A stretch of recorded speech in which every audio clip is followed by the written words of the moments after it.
You are listening to the Legends Lingo podcast, brought to you by CouchGuySports.com. With your host, Al. Buddy, you were targeted 6 times, you caught 2 receptions, and did nothing else. Powder. Yes, sir. And Fiesta. He hasn't done jack. They've won one cup and they made a lot of playoff appearances. But he is a snake, oily snake. He's a crook. Enjoy the show.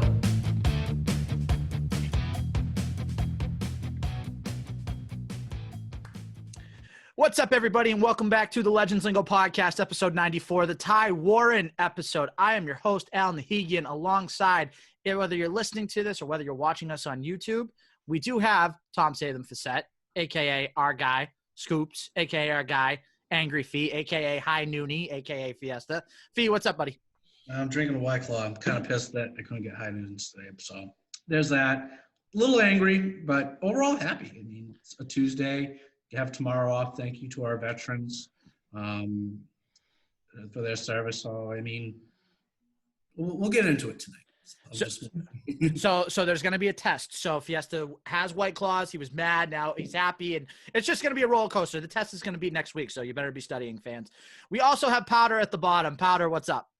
Nothing. Unfortunately, unlike you guys, I have to work tomorrow. New Hampshire just does not give days off for Veterans Day. I don't think I ever had it in college, and now working for a company up in New Hampshire, I don't have the day off. Isn't that weird? Like, and it was the same thing for me in college too. Fee, did you have Veterans Day off in college?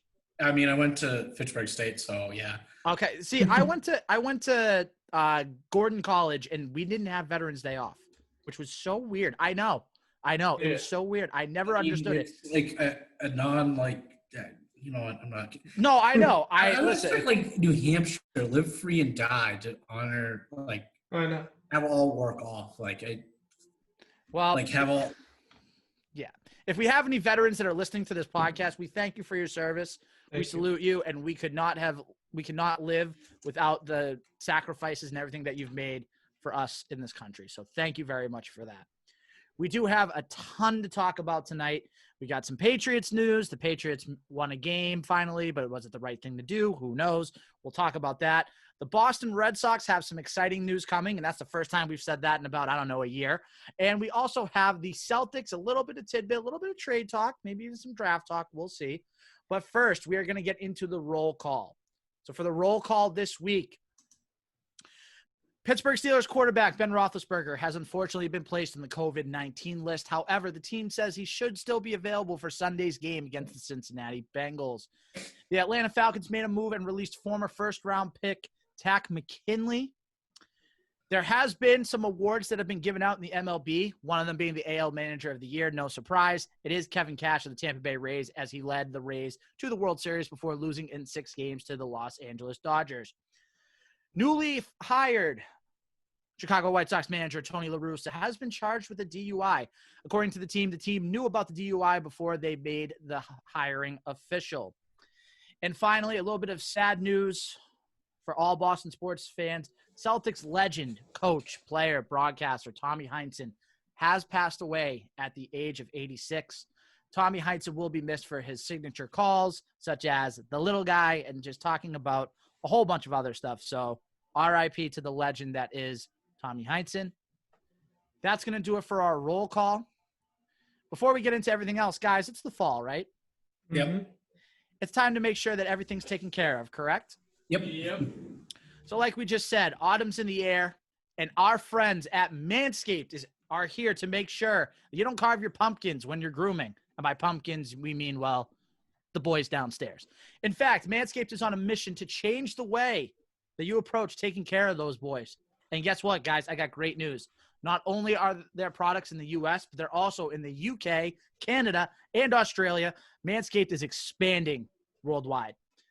And let's not forget, it's the best trimmer for everything else. Your butt, the boys, your body, and everything else.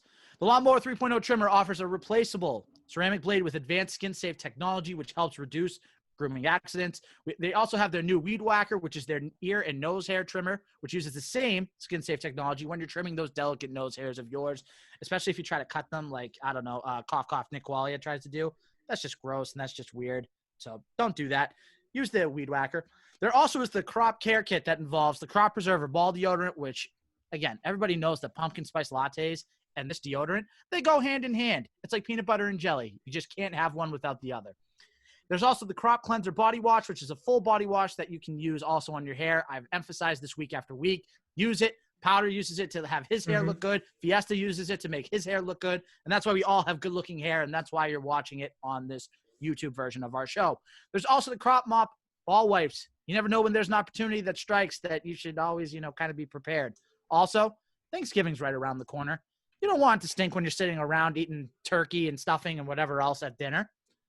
And if you suffer from stank foot and stand on your feet all day, then boy, do I have the product for you.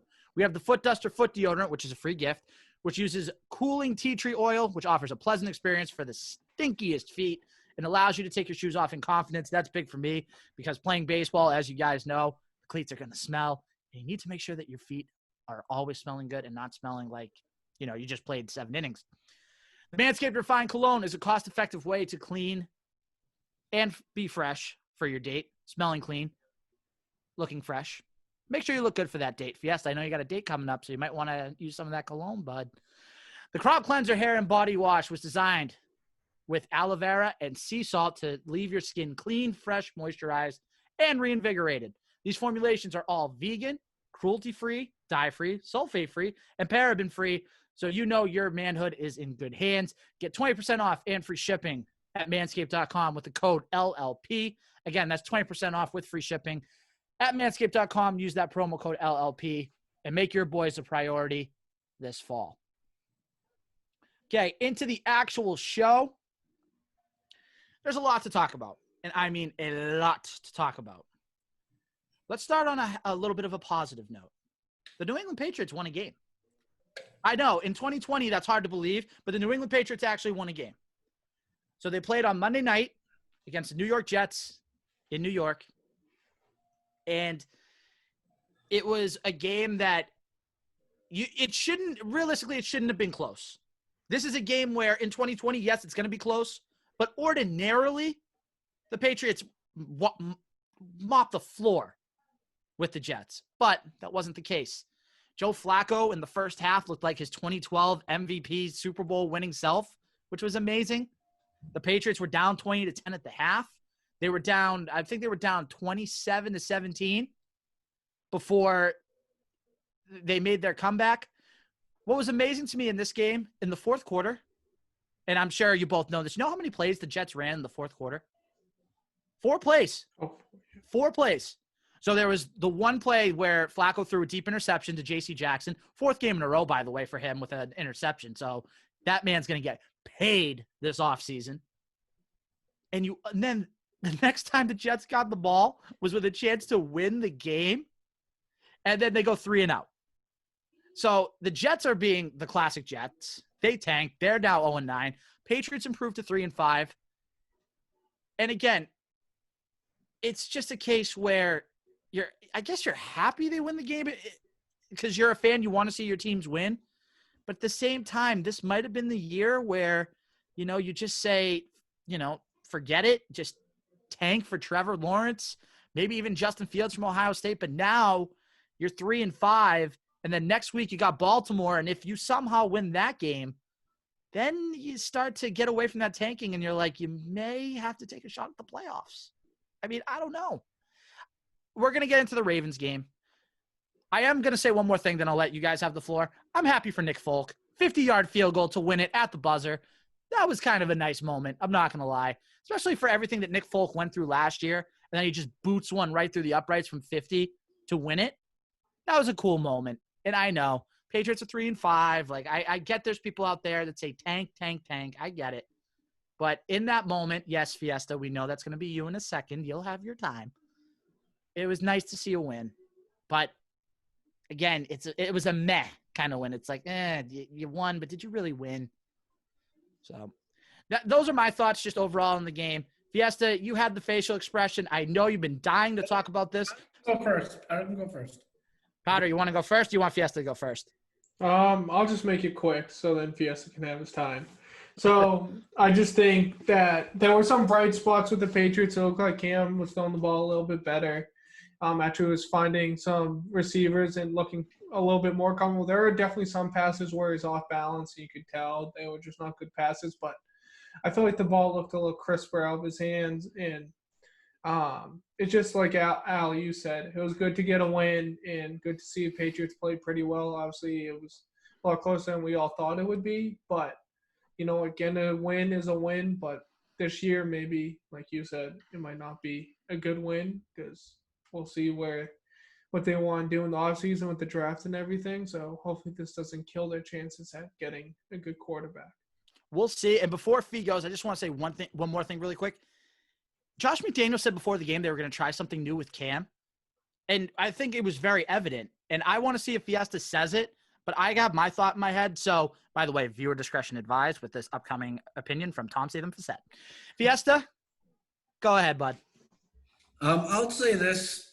The positives of this game, I mean, before Damian Harris got hurt, he was running the ball good. Cam looked good. Jacoby Myers looked like an NFL receiver, and I think we need to give – a lot of people said, oh, yeah, I'll say this. Bill can't draft corners or receivers, but undrafted free agents of those positions, he has a track record of working. Jacoby Myers was giving me a little bit of David Gibbon vibes, a little bit.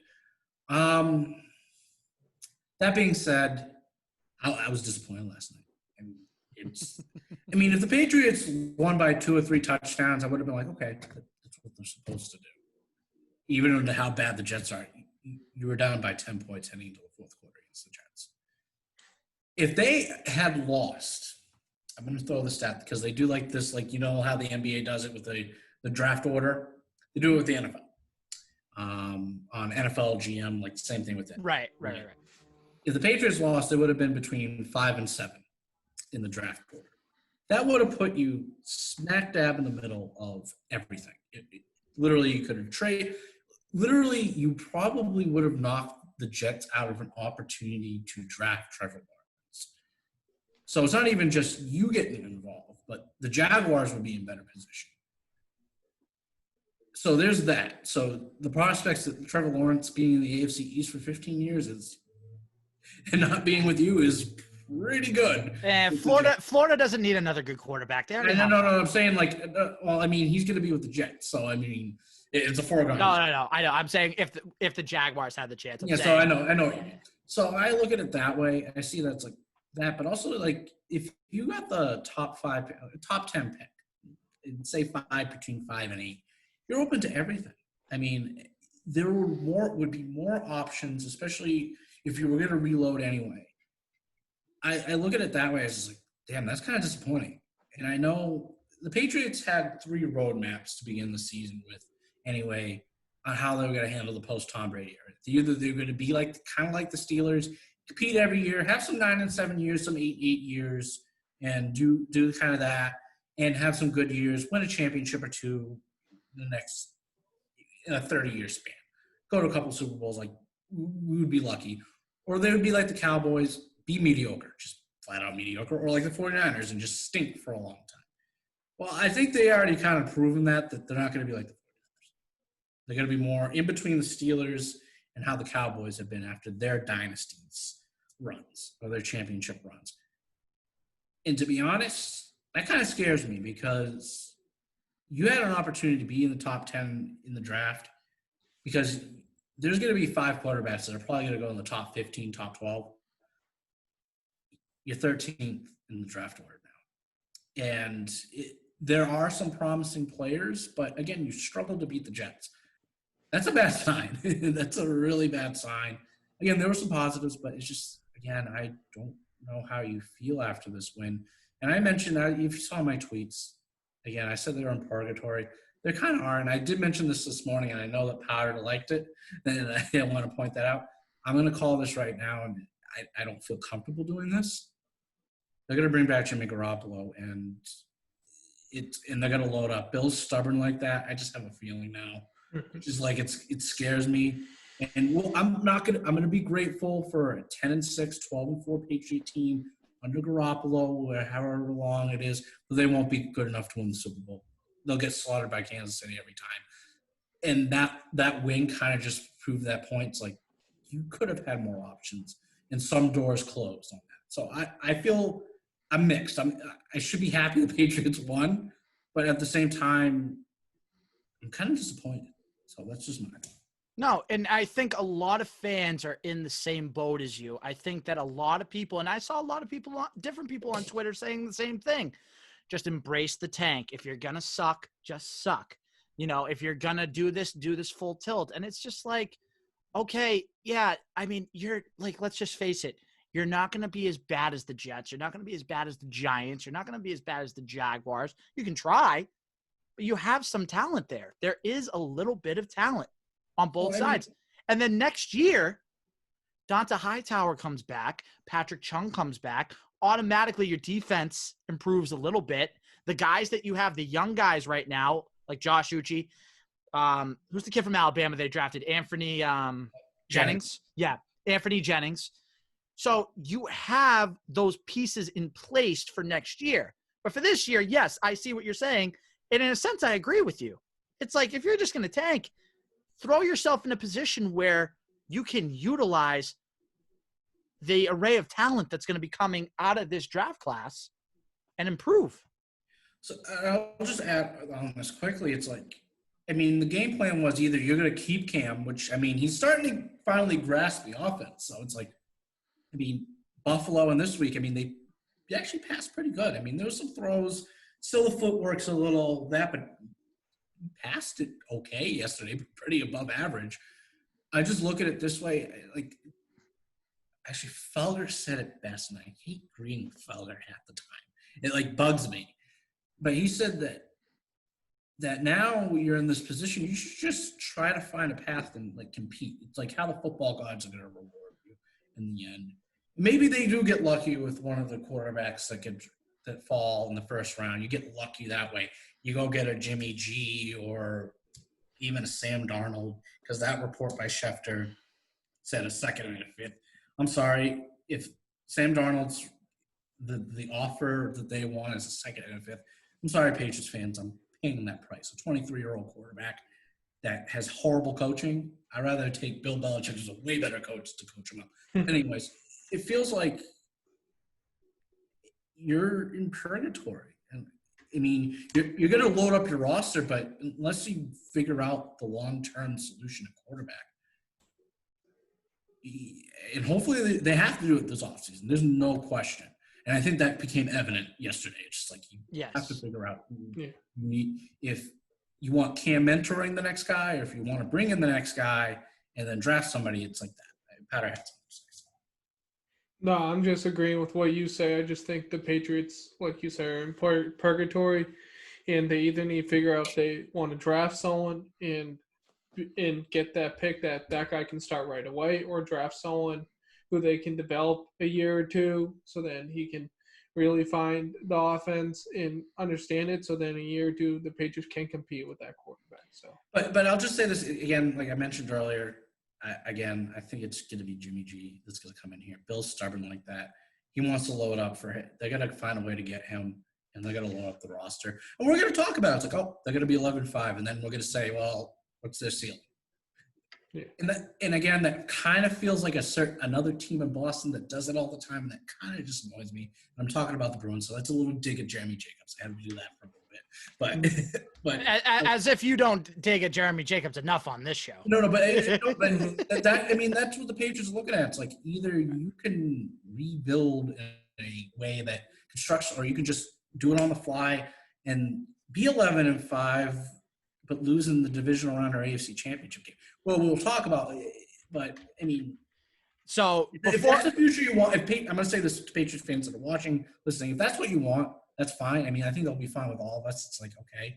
But if you want championships, that's not fine. But if you want to be 11-5, 10-6, make the playoffs, win a playoff game or two, okay, that's fine. But so before we get into 2021, we got to finish up 2020, which means we got to go to the next game, which means the Patriots are playing the Ravens in Gillette on Sunday Night Football. Am I the only one that doesn't have a good feeling about this game, or are we all in agreement we don't have a good feeling about this game? I just got a weird feeling. And it's not even like for the pro Patriot or like Raven. I just got a weird I mean, you can talk if you want to go first on your point. All I was going to say was this.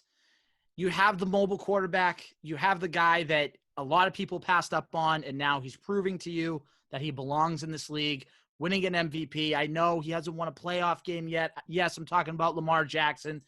And quite frankly, he scares me. He scared me last year. And you know what? I think with just the way this Patriots team is going, I'm seeing like a 24-27-10 kind of game, in favor of the Ravens. I just think that the Patriots, they showed their colors against the Jets. They showed they're just not good this year with everything that's going on. And so, you know what? I think the Ravens take care of business in Gillette. That's all I'm going to say on it. So, Fee, if you want to say your point and give your score, and then Powder, you give your score and points, and then we'll move on and talk about something more cheerful. So go ahead. I got a weird vibe because, they don't have Calais Campbell. So the Patriots are going to run the football significantly and have success. Yeah. Lamar Jackson's been good, but nowhere near the level of his MVP year. And the Ravens are kind of like you. They don't have they struggle in passing the football. They don't have a good receiver. They have a bunch of 2s and 3s or a bunch of 3s. I think my brain's telling me the Ravens are going to win, but something weird's going to happen on Sunday. I'm not going to give who's going to win, but I think it's going to be like a 21-17 type game. I don't know who's going to win. If the Patriots win on Sunday, then we're going to be talking about, they should go in because you're going to look at the schedule going forward. Yeah. Pretty favorable up to the Rams. It's pretty favorable. Right. Hey, listen, don't you diss Des Bryant like that. You're saying they don't have wide receivers. Don't you diss X like that. Throw the X up. But they didn't use him last Sunday. I know. It's a name, but until they use him, I can't. Right. No, it's fair. That's what I look at. It's just like, this is a weird game. You know that Belichick's going to be up for it because he hates hardball. And same thing for that. So this actually might be a very entertaining game. I'm going to say 21-17, but I don't know who's going to be the winner because I don't want to count the Patriots out. They have a veteran group. They might be getting healthier this week. But it's the Ravens. It's a weird omen. Last year when we were talking about this game, we said the Patriots are probably going to lose, and they did lose. And the Patriots can win this game, and then they go on a little bit of a run, but I don't know. But my score for this game just in general is 21-17. Okay. 21-17. Doesn't have an exact team in mind, but it's going to be 21-17. I have 20. I'm going to make mine official. 24-10 Ravens. Powder. Just kind of going off what Fiesta said, the Ravens, that was last week was their first win. They were 0-6 after trailing, I think, going to the fourth quarter under Lamar Jackson. He was 0-6 in his career. So the thing with the Ravens is if you get up and you can hold them into the fourth quarter, they're not a good team to come from behind. So if somehow the Patriots can build a lead, get a 10-point lead, then yes, I see the Patriots winning. But I just think the Ravens are going to run all over the Patriots. I think the Patriots' run defense is just not there to stop the Ravens, who are just one of the best running teams in all the NFL. But they can, even though I trust Belichick, and I think maybe he'll find a way to stop the run and make Lamar Jackson pass, which will give the Patriots the opportunity to win if they make him a passer, because we've seen in a lot of games when you make Lamar Jackson a passer, he struggles, and it's hard for him to get in a rhythm and really beat teams as just a passer. So I just think it's going to be close, like Fiesta said, but I just think the Ravens are going to control the ball too much and find ways to win. So I'm going to make it 24-17 Ravens, but I think the Patriots have a chance. Like I said, if they get a lead and they can keep that lead, I think the Ravens struggle in that, and we'll see. We will see. We'll see what's going to happen. It's going to be interesting Sunday night. That's all I got to say. Just like this Patriots season has been. It's been interesting, sometimes interesting in a negative light. But we're going to move on to a more positive light, as in something that actually good happened in Boston sports. Guys, Alex Cora is back. Let's go, baby. So it is official. On Friday morning, it was announced. John Heyman, I believe, was the first one that had it out. Alex Cora officially back as the Red Sox manager. He's here. He had his press conference today. So as we're recording on Tuesday, November 10th, he had his press conference earlier at 1:30 p.m. I don't know how you can't be excited for this guy to be back, because a few things. First of all, you take a look at the candidates on that list. There are some decent names on there, but none of them really feel like manager of the Boston Red Sox. If Sam Fold was hired, very smart guy, grew up in New England. You know, I'm sure will be a great manager someday, but now is not the time. And these other guys, you know, Carlos Mendoza, Don Kelly, James Townsend, again, they might be good bench coaches, but they just don't scream Red Sox manager. And listen, for the crowd that, and I said this on Into the Triangle, Fiesta was on it too, for the crowd that says he cheated, like, you know, I don't want a cheater, then you know what? Go kick rocks and don't watch the Red Sox. Like, honestly, just don't even watch the team. Because That's a shot at somebody. I'm just going to leave it at that. No, it's a shot at all those fans. All those fans. Mm-hmm. Like, if you don't want to watch it, then don't. Like, seriously, just don't watch the team. But you know what? I am going to watch. Now, I will go off of a point that Fiesta said on Into the Triangle, and I agree 1,000% with it. This cannot be the only move you make all offseason. Great. You got the manager in place. Alex Cora, one of the smartest managers now in all baseball. And the thing is that now, and Cora said it today in his press conference, it's time to go to work. It's time to get everybody back on the same page, get the culture back, add some pieces. There are some interesting pieces out there, which we're going to talk about in a second. But I already got Fiesta's perspective on this on Into the Triangle. So, Powder, I haven't talked to you about this yet, so I want to get your perspective first. Your thoughts just in general on Alex Cora officially rehired as the Boston Red Sox manager. So I was watching his press conference earlier today because I just want to see what he said, and you could tell he's very apologetic. He had the time to spend with his family and learn that what he did was wrong, but in all honesty, I don't think he's as bad as a lot of people make it out to be. Yeah, he was cheating, but every team does it in a way. So I'm so happy to have Alex Cora back as a Boston Red Sox manager. I think he's a perfect fit. I think he just brings his multilingual ability. He can speak with Devers and all the guys like that who speak Spanish, and then also guys who speak English. And he kind of brings the clubhouse closer. You saw in 2018, and also in 2018, the Red Sox bullpen sucked. The Red Sox bullpen has not been good in quite a while. Listening to Small States Big Takes today, they were making some good points about the Red Sox bullpen. It hasn't been good in a while, and the only reason that they really won in 2018 was how smart Cora was bringing starters as relievers and kind of timing up different relievers so they were rested but also ready to go throughout the playoffs. Cora just was one of the main reasons the Red Sox won in 2018, and I think he's a perfect leader for this clubhouse and the players the Red Sox have.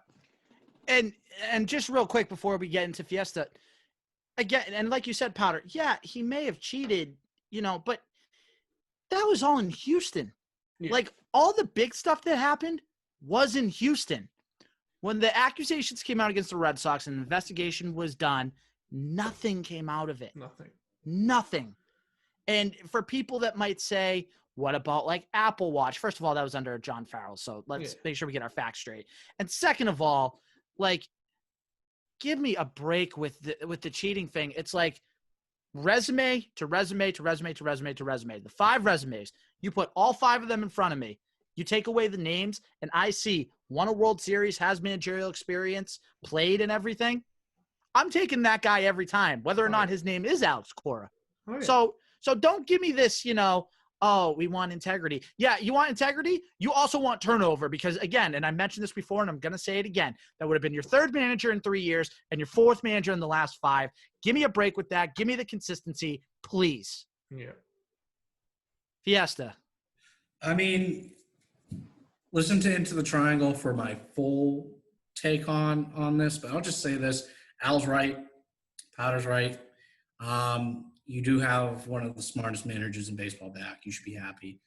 And the job ain't done. I did like his press conference today. I loved it. I loved it. He took accountability.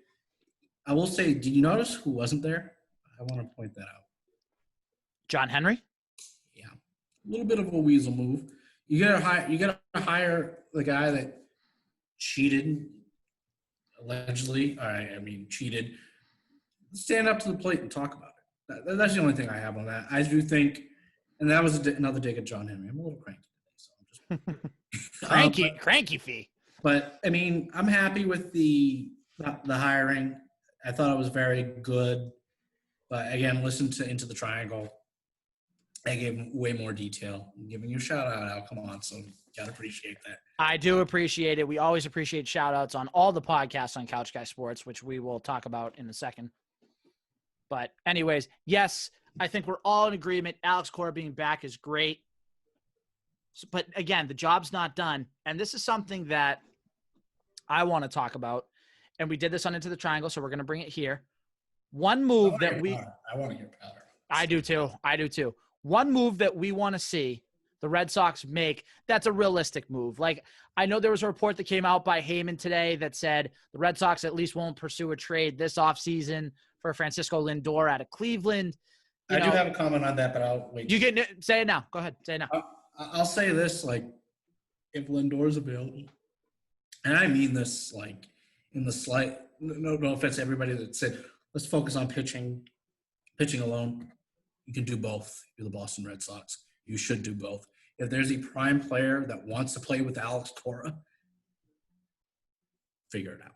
Especially if the only problem is that Bogarts wants to shift to third. I think Bogarts now is a little old enough now where he's leader, and if you want to bring in a talent like that, you can shift around people.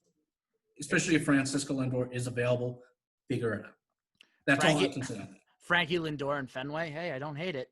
Don't hate it at all. I mean, that one, that lineup. So before we, get all a little hot and bothered and excited, before we get all that, let's rate it in for a second. So one move realistically that we all see, the move that I'm going to say, I'm just going to say it real quick. And the New York Post came out and said that the Red Sox could be in on this guy. DJ LeMahieu. He's a free agent, played with the Yankees. If you swipe him for 3 years for 40 to 45, right in that ballpark, plug him in at second base, have him up middle with Bogarts, unless you make another big move. But for now, you have him up middle with Bogarts. That's a guy at the top of your lineup that is a proven hitter. He hit 364 this past season in a shortened season. DJ LeMahieu starts to make a lot of sense and checks off a lot of boxes. So that's one move I'd like to see. Powder? So according to Spot Track, which is one of the most reliable websites for payroll and stuff like that, the Red Sox have $33 million in luxury tax space. So that's until they hit the luxury tax threshold. And I see them making a big move. And if you read my article I just posted right before we came on this recording on Couch Guy Sports, I agree with Al. I think the Red Sox, again, DJ LeMahieu. But my move that I'm going to highlight is Marcell Ozuna. I think the Red Sox, I think the days of Andrew Benintendi are numbered. And I think Marcell Ozuna is going to be the replacement for him. And I think the Red Sox are going to sign him for about 5 years, $130 million. I think after this past year, he signed a 1-year deal with the Braves and kind of proved it, said, I'm going to go out there and show that I'm worth a lot of money. And he had a huge 2020 leading the NL in home runs, hitting 338. So I just think he's going to command a lot of money, but I think the Red Sox will go out and get him. Fate? Again, I mean, we talked about Into the Triangle. I'll add to it, if they are interested in DJ LeMahieu, go get it. If there is interest in Frankie Lindor, do it. Seems like they're interested in Charlie Morton. Be involved in it. Just don't be involved in everything. Go make a move. Yeah, if Stroman wants to come here, figure it out. You do it. I mean, I'll add to it. Yes, they have 30 to 33 million space, but that's like the first tax, so they can go over it. Yeah. I want to help you out on that, Powder, because on that. But they're going to be interesting this offseason. I'll say that they're going to be interesting, and I will say, would it kind of feel satisfying if they steal DJ LeMahieu from the Yankees? Oh, yeah. Anytime you steal a Yankee, it's a great day. Are you kidding me? For all the times that they stole, Johnny Damon being one of them, I mean, like, that's, just one move. But, again, anytime that you can sort of stick it to the Yankees, pretty good. pretty good. But we're going to move on. We have one final big topic that we want to talk about tonight. It is the Boston Celtics, because there are a lot of rumors going around and a lot of trade rumors, and those trade rumors are nice and juicy, and we love a nice and juicy NBA rumor. So one thing to note, Miles Turner, he's on the Indiana Pacers right now. Rumors have it he wants out of Indiana. He was seen practicing with a Celtics player. That Celtics player, Taco Fall. So you have Miles Turner practicing with Taco Fall. Taco Fall plays for the Celtics. You're not going to tell me that with all the rumors going around, Taco's not going to be like, hey, talk to your agent, find your way out of Indiana, come to Boston, be a part of what we're trying to build. I mean, we made it to the Eastern Conference Finals last year. 3 of the last 4 years, we're a few pieces away. You want out of Indiana, it's going to go downhill as it is. The wheels are starting to turn. I'm just saying. And there's a player on the Celtics. His name is Gordon Hayward. He's in the final year of his 4-year deal. He has a home in Indiana. Put 2 and 2 together. Could work. So my whole thing has been this. Gordon Hayward, great player. Great number 4 option for you to have. If you trade him, if he opts into his deal, opts into the final year of his deal, which I think he should, but that's just me. If he opts into the final year of his deal, and then you trade him for a piece in Miles Turner, and then maybe, there was a 3-way trade that went today. I think it involved the Nets too. So it's like the possibilities are endless. I would love to see Miles Turner in Boston just because I think he's a rebounder that you need. He's a young piece that you need. Why not? Seriously, why not at this point? So, Fee, you've sort of given us the rumors and everything with the NBA, so I'm going to let you start first. Just Miles Turner, overall thoughts, just anything you want to add. So I'll just start off with the cap has been set for the NBA, so it's at $109 million, and the tax level is at 132. So the Celtics are there. So they're at the tax, they're at everything.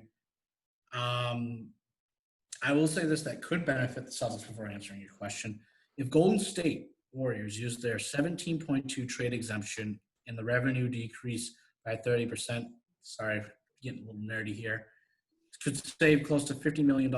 They could take on some pieces for the Celtics, Brooklyn, Philly, and Milwaukee. So watch out for that if there's some trades there. If Gordon Hayward wants to stay, then okay, figure out. If he's out the door, you got to get something for him. If that's trading with Indiana, straight up 3-way deal, which is not out of the possibility. If Atlanta wants him, or if San Antonio wants him, and you can get Aldridge in here, or if the Blazers want him, you got to get something from him. You got to get a big, and not only a big, but I get a quality backup point guard. So if it's Aaron Holiday, brother of Drew Holiday, if it's Spencer Dinwiddie, if it's Pat Mills of the Spurs, or Rodney Hood, a guard from, if he's going to be healthy at that point. I know he tore his ACL. Like something like that along with the big, then fine, let's do it. I do think at the end of the day, the Pacers give you kind of the most that you want, because you can, in any deal that I've seen, rumored or not, it's Turner, Doug McDermott, Dougie McBuckets, and Aaron Holiday or Jeremy Lamb. But still, like, you got to get something for it. It's time to give the keys to Tatum and Brown and have a formidable 9-man rotation. So that's my thoughts. All right, Powder, quick Celtics thoughts. I just think the Celtics should go out and they definitely need another big piece, like Fiesta was saying, and I think if they can get something for Hayward and get him to do a sign and trade, I think that would be huge for the Celtics, because it's all about growing for the future and making sure you can compete each and every year. And I think Hayward is still a very good player, but I think getting more pieces for him, that will be better than having him. All right. Well, we're going to see what happens with the Celtics. Things are going to get crazy. Things are going to just get crazy for all of Boston sports right now. The Patriots are going through their ups and downs. The Red Sox just brought back their great manager. The Celtics are involved in a bunch of rumors. Fee, correct me if I'm wrong, but the NBA draft is next week, isn't it? So, yeah, the NBA draft is next Wednesday. I think trades could start over the weekend. And let me look at this so I can actually say it. Where's the header here? Next week. Yep, next week. So next week, the NBA draft, everything that's agency, trades, everything. So we might have a lot to talk about next week. So I love it. I mean, we always have a lot to talk about. We'll just have more to talk about, which will be great. Any final thoughts before we wrap up for the night, guys? Just keep your eye out, working on getting guests each and every week. We're in talks with a few, so keep your eyes out for that. We're going to have some fun episodes coming up. We're closing in on 100 episodes. Who would have thought from the first time, Powder, that you and I did this, we'd get to 100 episodes? I know. Think about we're at my house and now 94 episodes later. I know. Look at where we've been. We've added a co-host. We've been on several stations, sponsorships. We're going to go over it all in episode 100. And episode 100, I got some ideas that I'm thinking that will make it a memorable episode. But as always, I should have said this in the beginning, but I say it every episode in the beginning, so I forgot. So whatever. We're presented by Couch Guy Sports. Go check out everything on couchguysports.com. Go check out all the blogs, all the podcasts, the Twitch stream, the store, everything else. Couch Guy Sports. Shop.com. Go buy something, buy sweatpants, buy hoodies. It's going to get colder eventually, so just go from there. But if nothing else for this week, we got Tom Satham Facette. We got Tom Powder Cadmus. I'm your host, Al. Thank you for listening to episode 94. Manscaped, 20% off and free shipping with the code LLP. We'll see you next week for episode 95. Yes, sir.